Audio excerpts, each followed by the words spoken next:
உறுதியாக உங்களுக்கு சொல்கிறேன், நீங்கள் அழுவீர்கள், புலம்புவீர்கள், அப்போது உலகம் மகிழும்.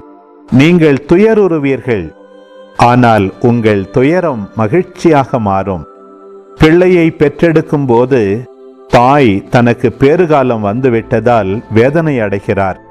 ஆனால் பிள்ளையை பெற்றெடுத்த பின்பு உலகில் ஒரு மனித உயிர் தோன்றியுள்ளது என்னும் மகிழ்ச்சியால் தம் வேதனையை அவர் மறந்து விடுகிறார். இப்போது நீங்களும் துயர் உறுகிறீர்கள், ஆனால் நான் உங்களை மீண்டும் காணும்போது உங்கள் உள்ளம் மகிழ்ச்சி அடையும். உங்கள் மகிழ்ச்சியை யாரும் உங்களிடமிருந்து நீக்கிவிட முடியாது. அந்நாளில் நீங்கள் என்னிடம் எதையும் கேட்க மாட்டீர்கள்.